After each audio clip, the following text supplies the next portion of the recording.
Assalamualaikum warahmatullahi wabarakatuh. Kami dari kelompok L akan mempresentasikan terkait penyakit non-infeksi squamous cell carcinoma.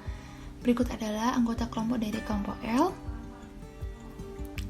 Selanjutnya itu ada kasus yang akan kami diskusikan dan akan kami presentasikan terkait oral squamous cell carcinoma. Selanjutnya yaitu ada peta konsep. Seorang laki-laki usia 45 tahun berprofesi sebagai kuli bangunan yang menyebabkan sering terkena sinar matahari.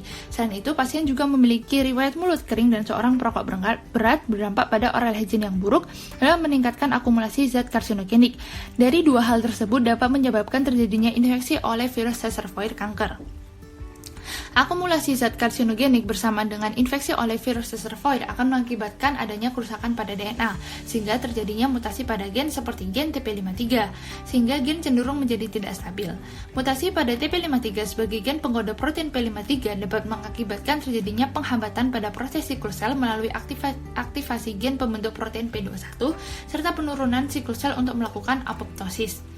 Manifestasi periodontitis sebagai akibat dari rendahnya tingkat oral hygiene juga menyebabkan terjadinya inflamasi yang timbul sebagai respon imun.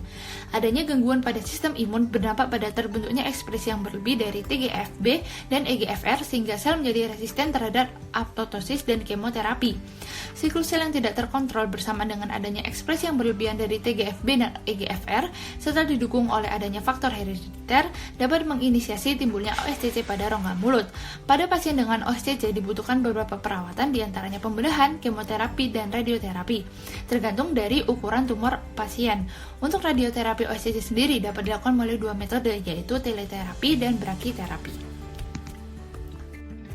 Definisi SCCC merupakan keganasan epitel yang terjadi pada organ yang biasanya tertutup oleh epitel squamous. SCCC merupakan kanker paling umum yang mampu menyebar secara metastatik. Epidemiologi SCC merupakan keganasan utama dari mukosa mulut dan bibir, terhitung 90-95% dari keganasan dan kanker paling umum ke-6 di dunia. OSCC dapat terjadi karena adanya faktor predisposisi yang berasal dari dua faktor, yaitu faktor intrinsik dan faktor ekstrinsik. Faktor intrinsik berasal dari kelainan genetik yang disebabkan oleh keturunan dan mutasi genetik. Faktor ekstrinsik antara lain konsumsi rokok, alkohol, dan tembakau. Selain itu, juga ada kondisi malnutrisi, infeksi virus berkepanjangan, dan trauma kronis yang berlangsung lama. Pada gambaran klinis, dapat dilihat adanya lesi erosif di lidah, dan pada pemeriksaan histologi dapat dilihat gambaran awal OSCC. Selanjutnya, pada ulkus ganas atau lesi tahap lanjut, ditemui adanya lesi dengan bentuk tidak beraturan, tepi yang meninggi, dan batas indurasi. Selanjutnya, OSCC pada soft palate akan tampak sebagai massa yang esofitik dan ulcerasi pada bagian tengah. Berikut adalah gambaran histopatologi SCC berdasarkan tingkatan stage-nya.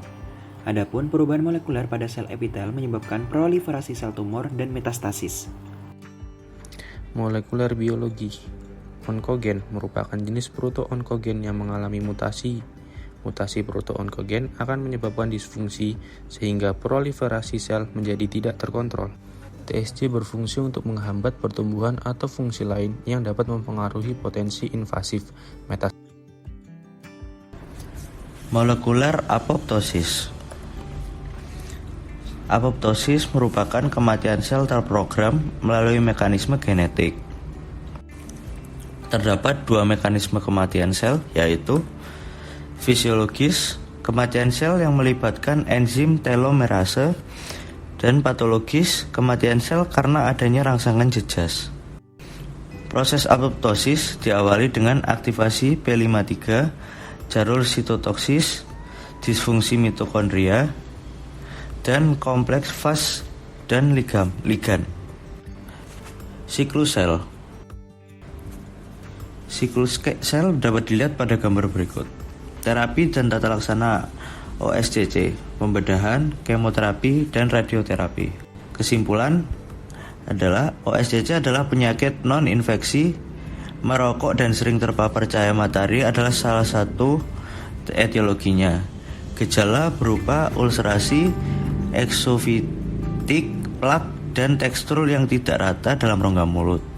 Terapi OSCC dapat berupa pembedahan dan pengobatan radiasi.